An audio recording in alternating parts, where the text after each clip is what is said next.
जो मैं बात करने जा रहा हूँ वो 2 दिन की न्यूज़ है। 2 दिन लोगों को फ़र्क पड़ेगा, जिनके फैमिली मेम्बर्स मरे हैं, उनकी ज़िंदगियाँ तबाह हो गई हैं, लेकिन जो बाकी पूरा मुल्क है हमारी 24 घंटे नहीं तो 48 आवर्स मैक्सिमम न्यूज़ साइकिल होगी जिसमें इसको कोई रेलेवेंस दी जाएगी कि एक ही फैमिली के लोग जो सियालकोट डस्का से सवात गए हुए थे, वेकेशन मनाने गए हुए थे, उस फैमिली के 16 लोग सैलाबी रेले में बह गए।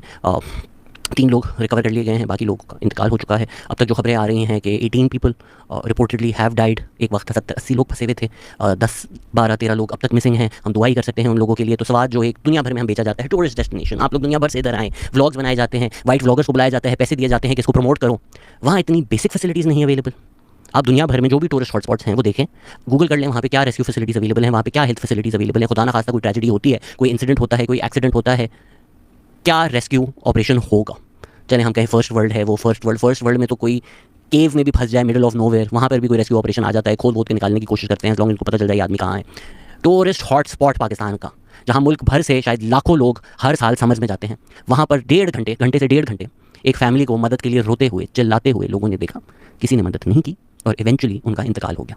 ये है पाकिस्तान।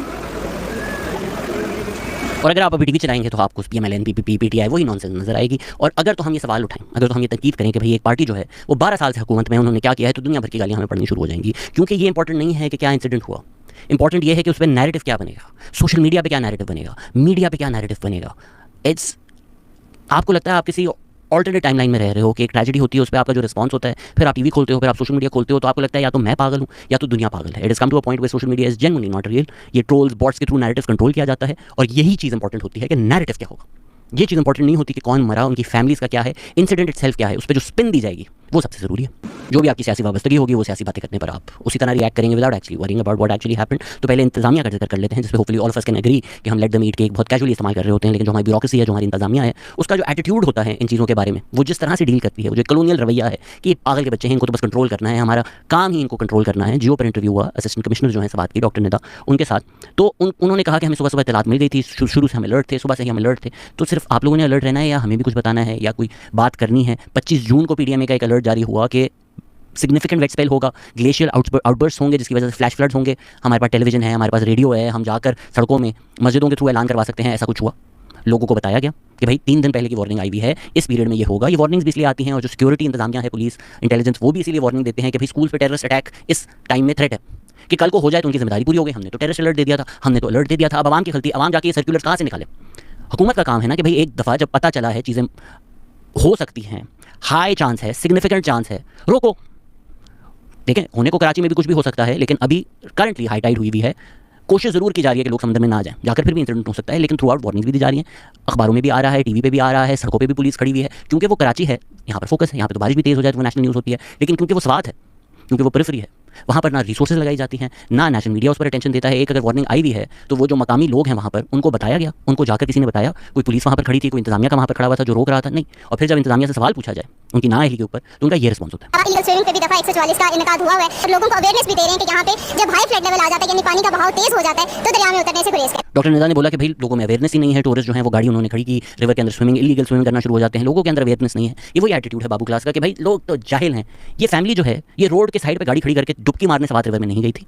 ये एक होटल है जहाँ पर ये लोग नाश्ता कर रहे थे, वहाँ से उन्होंने बोला कि हम आगे जाकर थोड़ा सेल्फी ले लेते हैं। ये कोई रिवर में डूबने नहीं चले गए थे, नहाने नहीं चले गए थे। दिस आइडिया कि आवाम जाहिल है। भाई आपने क्यों होटल खोला हुआ है, आपने क्या वार्निंग दी है? वहाँ पे जो मकामी लोग हैं उनके इंटरव्यूज देख लें आप, उन्होंने कहा हमें कोई वार्निंग नहीं दी गई थी, हमें कुछ नहीं पता था। टूरिस्ट की गाड़ी यहाँ पे रुकी हुई थी और वो लोग नीचे दरिया में उतर गए, उनको वार्निंग्स तो दी गई लेकिन बस वो लोग उतर गए, और उसी वक्त एक पानी का रेला फ्लैश फ्लड आया जो काफी सारों को बहा के ले गया। और फंसने के बाद भी वो घंटा डेढ़ चलाते रहे और कोई उनको रेस्क्यू नहीं किया गया। बाद में इंटरव्यूअर ने उनसे ये भी पूछा कि भाई फ्लैश फ्लड फॉरन से तो नहीं आ जाते? जो मकामी लोग हैं यहाँ पर वो भी शिकायत कर रहे हैं कि हमें नहीं वार्निंग दी गई थी। तो आगे से असिस्टेंट कमिश्नर ने बोला कि भाई फ्लैश फ्लड फॉरन ही आ गया और रेस्क्यू ऑपरेशन में कोई ताखीर नहीं हुई, और जो लोग कह रहे हैं कि हमने फ़ोन किया था, हमने फ़ोन रिकॉर्ड चेक किया, ऐसा कुछ भी नहीं हुआ था। ये इतनी बेहसी, इतनी विक्टिम ब्लेमिंग। खामोश है, सारी दुनिया से लोग इधर आते हैं, लेकिन इधर कोई इंतजामिया का नाम भी नहीं है। आप देखो पंजाब को, पंजाब में एयर एम्बुलेंस है, तो इधर तो तकरीबन 2 घंटे हो गया और लोग इधर फंस गए थे और एक बंदा नहीं था उसके उठाने के जब किया, सारे लोगों को चीख कर चिल्ला कर हमने कह दिया कि यार आ जाओ, ये भी इंसान है, इसका मदद करो, लेकिन कोई नहीं आया। तो हमने रिस्क्यू को कॉल किया तो वो आ गए, लेकिन लेट आ गए। जब वो आ गए तो उसमें उन्होंने कहा कि हमारे पास औजार नहीं है, तो फिर वो वापस चले गए और इसके बाद एक सामने बह गया दरिया में। मुराद अली जो डॉन न्यूज़ के रिपोर्टर हैं सवात में, वो आए ज़रा हटके के शो पे, उन्होंने बताया कि ख्वाजा खेला से रेला निकला है और उसको यहाँ मंगोरा तक पहुँचने के लिए घंटा लगा है। तो जाहिर बात है अगर जो लोग रिवर बेड पे बैठे हुए हैं या रिवर बेड के साथ हैं, उनको तो यही लगेगा ना कि वहाँ से फौरन आ गया, लेकिन आप लोगों का काम ये है, पीडीएमए का काम यही है, इंतजामिया का काम यही है कि अगर ऊपर से सैलाबी रेला आ रहा है तो नीचे आप इवैक्यूएट करवाएं। आपको टाइम भी पता होगा, because there is a track record of this happening. नहीं भी हो तो आप कैलकुलेट कर सकते हैं, चाहे रिवर इस तरह फ्लो कर रहा है, ये घंटे में नहीं तो आधे घंटे में, नहीं तो 15 मिनट में यहाँ पहुँच जाएगा, घंटे बाद यहाँ पहुँच जाएगा। तो जो नीचे वाले एरियाज हैं, जब ख्वाजा किला में था ये, आपको बताना चाहिए, आपको इवैक्यूएट करना चाहिए। कोई हम 13वीं सदी में तो नहीं रह रहे। एक फ़ोन है कि भाई जाएँ सबको इवैक्यूएट करें, सवात का जो रिवर बेड है उसके साइड पर इतना सैलाबी रेला आएगा। सेफ्टी के लिए और ज़्यादा कर लें, ऐलान करें, लाउड स्पीकर्स करें, सायरन बजाएं। एक सर्कुलर जारी करने से और अलर्ट एक्सरसाइजेस करने से तो आपकी रिस्पांसिबिलिटी पूरी नहीं हो जाती कि भाई हमने तो किया था, आवाम जाहिल है, हम क्या कर सकते हैं। बस मेरी बेटी छोटी ते दबाद मेरा ढाणा मार के रोड लग पे। मैं क्या बुझ सारे बच्चे रोड गए। दूसरी बात जो उन्होंने की, वहाँ पर जो लोग मौजूद हैं उनके मल्टीपल इंटरव्यूज हैं, मल्टीपल टीवी चैनल पे आ गए हैं, जिन्होंने बोला कि हमने बार बार रेस्क्यू 1122 को फोन किया था। उन्होंने बोला जब रेस्क्यू 1122 आई तो उनके पास इक्विपमेंट भी नहीं था। मैं रेस्क्यू 1122 को नहीं बुरा भला बोलूँगा, उनको आपके पास जो रिसोर्सेज देंगे वो उसी पर रिस्पॉन्ड कर सकते हैं ना, वो उसी पर ऐड कर सकते हैं। अगर उनको 10 मिनट 15 मिनट लगते हैं तो यू नीड टू इंक्रीज।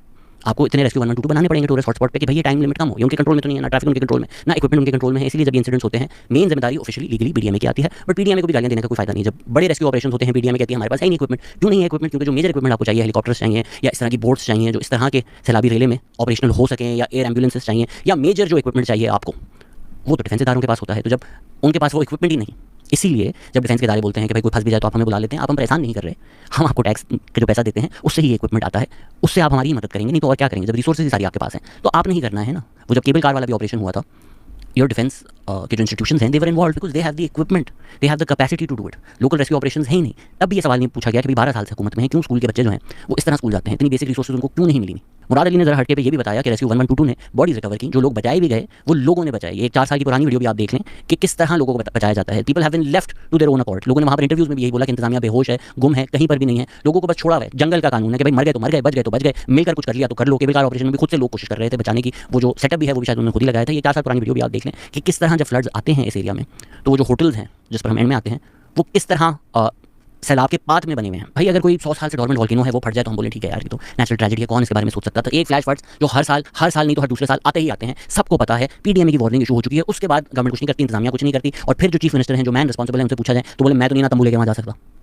ये बेहिसी है कि भाई ये देखें आवाम जाहिल हैं, ये सैलाबी रिवर के अंदर, दरिया के अंदर कूद जाते हैं, मैं चीफ मिनिस्टर मैं थोड़ी ना तंबू लेके पहुँच जाऊँगा। इस तरह आपने आवाम को छोड़ा है, फिर आप कहते हैं आवाम जाहिल है। आपने उनके पास छोड़ा क्या है? जरूरी नहीं कि मैं यहाँ पर मैं वहाँ बैठा हूँ या मैंने जाके लोग को तंबू देना होता है। पर यकीनन 2 दिन में आप इंसिडेंट भूल जाएंगे। जिस तरह 3 साल पहले भी हुआ था, 5 भाई एक एक करके सब ने देखा, लाइव देखा, नजर आ रहा है, किसी कोई उनको रेस्क्यू नहीं कर सका।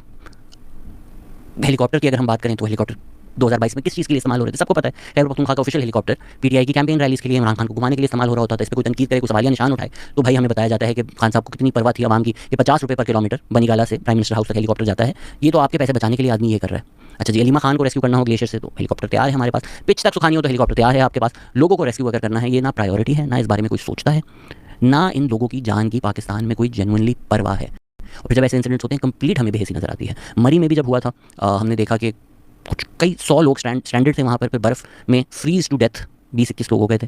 तभी इमरान खान ने लोगों को ब्लेम किया था कि यार ये देखें ना, बगैर वेदर देखे लोग चले गए। तो ये हमारी हुकूमत है, ये हमारे लोग हैं, और ये बातें कोई नहीं कर सकता, कोई डिस्कस नहीं कर सकता क्या रिसोर्सेज होनी चाहिए, क्या गवर्नमेंट का बजट है, कहाँ स्पेंड हो रहा है। अब तो पीटीआई वाले खुद कह रहे हैं कि खैबर पख्तूनख्वा में करप्शन हो रही है। क्यों? क्योंकि सारा डिस्कशन ये होता है नवाज शरीफ इमरान खान, नवाज शरीफ इमरान खान, पैलेस इंट्रीग में आप लोगों को फंसाकर, इन चीज़ों में आपको बेवकूफ़ बनाकर। और मेरी भी बातें जो हैं वो आपको नहीं समझ में आएंगी, क्योंकि आप लोग शुरू हो जाएंगे कि हमें इमरान खान से इश्क है, इसको बुग़्ज़ है, ये बायस है। पीपीपी, पीटीआई, पीएमएलएन तीनों सेम पार्टीज़ हैं, तीनों एलीट कैप्चर पार्टीज़ हैं। इसको देंगे उसको देंगे, ये लोग जो है आर्मी के थ्रू, इस्टेब्लिशमेंट के थ्रू सेलेक्ट होकर आते हैं। जिन एलीट इंटरेस्ट की वजह से ये लोग पावर में हैं, जो इनको बैक करते हैं, जो इनको पैसे देते हैं, जो इनको फंड करते हैं, जो इनको सेलेक्ट करते हैं, ये उनके लिए काम करते हैं, ये आवाम के लिए काम नहीं करते। ये बात मैं पीपीपी के लिए करूँ आप एग्री करेंगे, बाद में पीएमएलएन के लिए करूँ आप एग्री करेंगे, बाद में पीटीआई के लिए करूँ आप बोलोगे नहीं हमारा वाला डिफरेंट है। नहीं, तीनों सेम है, एग्जैक्टली सेम है। और यही मसला है पाकिस्तान का। ये जो एक एलीट कैप्चर है, ये जो एक इस्टेब्लिशमेंट और पाकिस्तान की फाइनेंशियल एलीट का एक गठजोड़ है, जिसकी वजह से खाने पीने की बेसिक रिसोर्सेज जो है आवाम के पास वो उनको नहीं मिलती। कराची में अगर तबाही हो, यही वो मसला है। पीपीपी को गाली देकर सो जाने से कुछ भी नहीं होगा। पीपीपी उतनी ही इन्वॉल्व है जितनी एमक्यूएम इन्वॉल्व थी। PPP and MQM are symptoms of the disease. The disease is the elite capture and the establishment. PPP, PMLN, PTI are fronts for this. ये लोग जो है ना आगे का फसाड बनाते हैं, पीछे का जो है ना सिस्टम, जो मशीन है वो नहीं बदलती। पर क्योंकि आपको एक चेहरा पसंद है, आप उसी पे फोकस करते हो, उसी पे सारा डिस्कशन करते हो, ये सोचते भी नहीं हो कि भाई अच्छा परफॉर्मेंस क्या है, आवाम के लिए क्या किया है। आवाम मरती जा रही है, वो कराची में हो, वो सवात में हो, वो लाहौर में हो, और हमें बस यही हम इसी बकवास में फंसे रहते हैं कि हमें सबसे ज़्यादा हैंडसम कौन लगता है। और कोई अगर हिम्मत करके तनकीद करे तो उसको आप लेबल कर देते हैं कि तो पटवारी है, ये तो जेल है। खुश रहें, ये गालियाँ देकर बेवकूफ़ाना सोच रखकर खुश रहें।